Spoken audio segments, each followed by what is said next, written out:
नौजवान साथी, आवाज सुन रही मात्र सत्या, सभी को हरियाणा से आए आपके बच्चे, आपके बेटे हरत शिकारा की तरफ से हाथ जोड़कर राम राम। मैं ज्यादा लंबा समय नहीं लूंगा, 2 मिनट की बात आप लोगों के सामने रखूंगा, क्योंकि यहाँ पे बड़े बड़े विद्वान हैं और भाई साहब को तो हम अपने पिता समान समझते हैं, बहुत बड़े विद्वान हैं। इनके सामने कोई बात रखना सूरज को दिया दिखाना है। सबसे पहले तो मैं इस धरती को, इस जमीन को सलाम करता हूं, जिसने एक ऐसे योद्धा, ऐसे छत्री को पैदा किया। शायद आप लोगों को यह तो पता है महाराजा सूरजमल का जन्मदिन है, लेकिन यह नहीं पता जिस वक्त वो शेर पैदा हुआ हमारी हालत क्या थी। हमारी जो आप लोगों को पता होगा, जब शादी करने के लिए जाते हैं, दूल्हा अकेला भी शादी करके ला सकता है, पूरी बारात उसके साथ क्यों जाती है क्या पता है किसी को? मैं बताता हूं, मुगलों का राज होता था और जब हम शादी करने के लिए जाते थे, जिस बैलगाड़ी में दूल्हा बैठता था उसके बैल सबसे तगड़े होते थे। साथ में 200-400 आदमियों की बारात जाती थी, लठ जेड़ी गंडासे अपने हथियार लेके। और जब हम शादी करके वापिस लौटते थे, वापिस लौटते टाइम वो मुगल हमारे पर आक्रमण करते थे।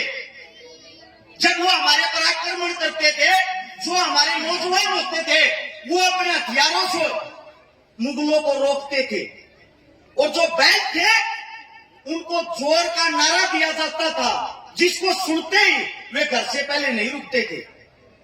आखिर क्या होता था, मुगलों के पास संसाधन ज्यादा थे, उनके पास घोड़े, हाथी, हर एक चीज थी।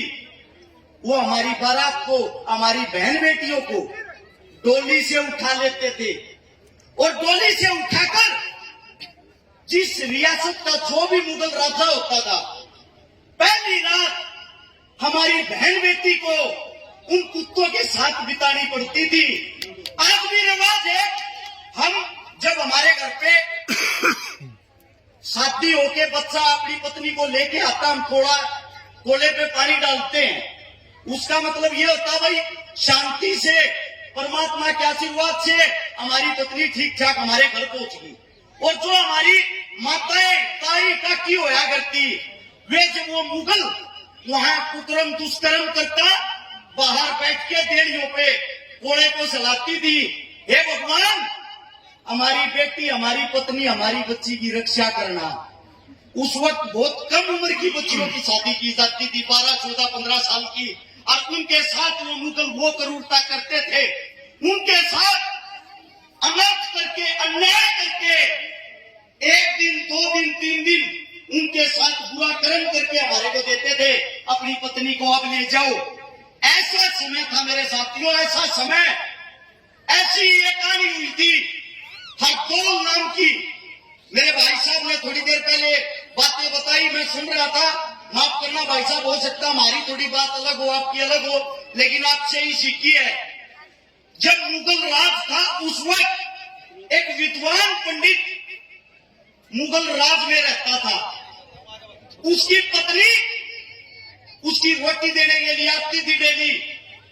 एक दिन किसी कारणवश से उसकी बेटी रोटी देने आ गई, और मुगल राजा की उस पर दृष्टि पड़ी, बोला पंडित जी भाई इतनी सुंदर कन्या अर्तन हमारे तो या बात छुपी, या तो इसके साथ हमारा निकाह कर दे वरना जबरदस्ती इसको उठाएंगे। पंडित जी हाथ जोड़ के खड़ा है, हे महाराज ये आपकी बेटी के समान है, ये जुल्म कर रहे हो, थोड़े बहुत तो शर्मा लो। बोला 1 हफ्ते का टाइम है, अगर तू बात को मानता है ठीक, वरना हम जबरदस्ती करेंगे। पंडित नौकरी छोड़कर उस टाइम शाम को जब अपने घर जाता है, बुरे तरीके से रोने लगे अपनी झोपड़ी में बैठ के। उसकी बेटी पूछती है, पिताजी क्या बात हुई?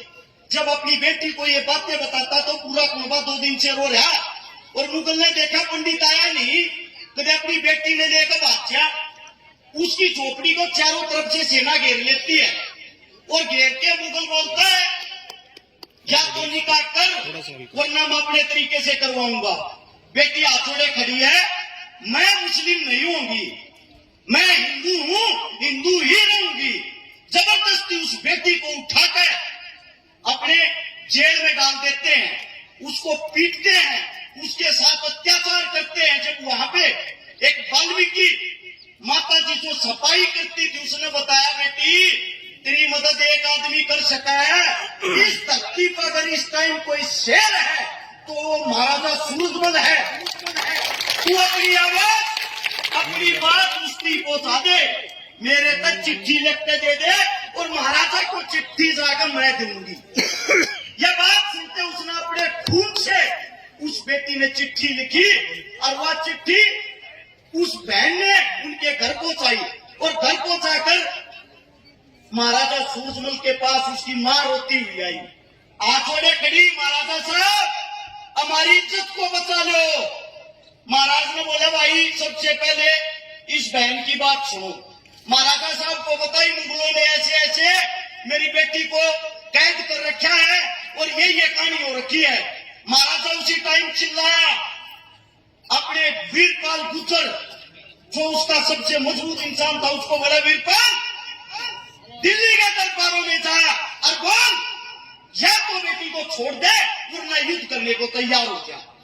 जब वीरपाल दिल्ली के दरबारों में जाके मुगल को बोलता है राजा साहब का ये फरमान है और इसको सुन लो, मुगल हंसते हुए कहते हैं राजा को बोल देना अपनी जाटनी भी आगे छोड़ जाएगा, इस पंडितानी ने कड़े लेकर जाएगा। यह बात बोलते ही वीरपाल तलवार निकाल देता है।